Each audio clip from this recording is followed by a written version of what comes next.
¿Por qué se prohibió la marihuana? ¿Sabías que el cannabis se prohibió en los años 30 por transformar a los fumadores en bestias asesinas y violentas?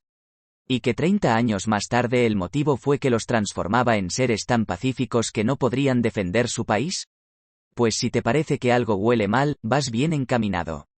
La historia de la prohibición de la marihuana está llena de sinsentidos y mentiras.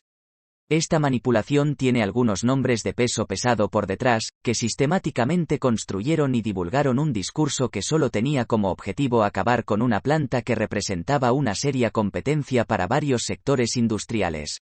Si esperas leer sobre los efectos nocivos para salud que llevaron a su prohibición, lo siento, te adelanto que no los hay. Más bien es una historia de racismo, corrupción e intereses corporativos. La prohibición del cannabis y la industria. Empecemos por la base de por qué se prohibió la marihuana. El cannabis es una planta que exige poco más que agua y tierra y no requiere grandes superficies, sino que bastan con algunas macetas o un pequeño espacio. O sea, es barata y accesible para cualquiera. Pensemos ahora en las propiedades de la planta. No me refiero al uso recreativo, sino a las aplicaciones que tiene el cáñamo en la industria. Las principales son: medicina. El cannabis tiene propiedades medicinales que la han hecho estar presente en la farmacopea china hace unos 5000 años. Es especialmente indicada para personas con problemas musculares, como esclerosis múltiple, o para aliviar dolores como lo que sufren los pacientes de quimioterapia. También es recomendable para prevenir el Alzheimer, tratar el glaucoma, dolores premenstruales, etc. Combustible. De esta planta se obtiene un biocombustible de bajo costo, alternativo al uso de hidrocarburos. Papel. La fibra del cannabis es mucho mejor que la madera de los árboles para elaborar papel. Por un lado, no se pone amarillo y permite una mejor conservación de los documentos. Por otra parte, es un cultivo más productivo y su producción genera menos contaminación. También se puede reciclar el doble que el papel de madera. Textiles. Los productos, sean sogas o ropa, hechos de cáñamo, son mucho más fuertes y resistentes que el algodón, además de ser una fuente renovable y limpia de estas fibras naturales. Si bien al comienzo el proceso era largo y caro, todo cambió en 1917 con la invención de una máquina descorticadora que lo optimizaba notablemente. Considerando todas estas aplicaciones, lo lógico sería pensar que el cultivo de esta planta ancestral estaría permitido e incluso fomentado por los gobiernos. Y lo fue a lo largo de miles de años en muchas civilizaciones, hasta comienzos del siglo pasado. Todo cambió cuando un pequeño grupo de gente lo consideró un obstáculo que se interponía en sus negocios. Desgraciadamente, eran personas muy poderosas que manejaban la política de un país muy poderoso también. ¿Cómo empezó este cambio tan radical con la marihuana? A comienzos del siglo pasado había en los Estados Unidos un señor llamado Hearst que una vez tuvo grandes extensiones de tierras en México, pero le fueron arrebatadas por Pancho Villa.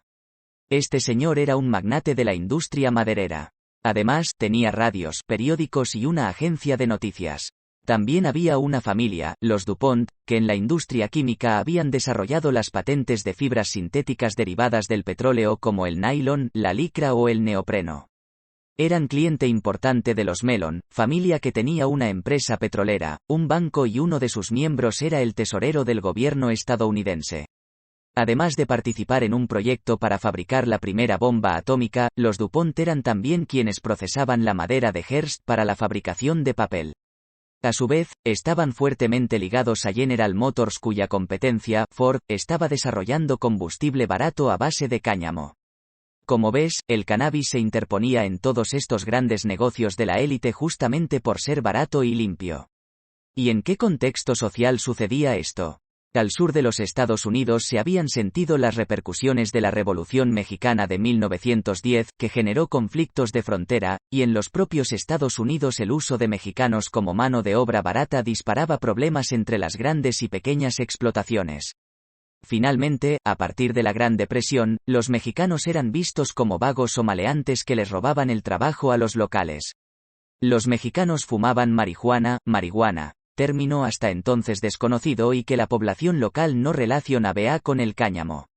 También la fumaban los negros y artistas, otra minoría que desde Nueva Orleans iba extendiendo el jazz y el swing, esa música satánica, hacia otros estados.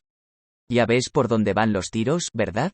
Efectivamente, basándose en el efecto psicoactivo de la marihuana, desde los medios amarillistas de Hearst se empezó a asociar la marihuana con la conducta osada, violenta y criminal, afirmando que los mexicanos y negros se animaban a mirar a los blancos a la cara y las mujeres blancas querían acostarse con ellos, pero sobre todo que los fumadores de estas razas degradadas se volvían locos y asesinos bajo sus efectos. Además de los periódicos, el cine también alimentó esta mentira con películas como Reefer Madness. En la siguiente imagen puedes ver unas cuantas portadas de esta y otras películas tan realistas. A esta lucha contra se sumaron la industria farmacéutica y del tabaco, que vieron que era imposible monopolizar los cultivos a la vez que quienes tuvieran sus propias plantas consumirían menos productos de sus industrias. Y la Iglesia, siempre guardiana de las buenas costumbres y en contra de aquello que dé placer.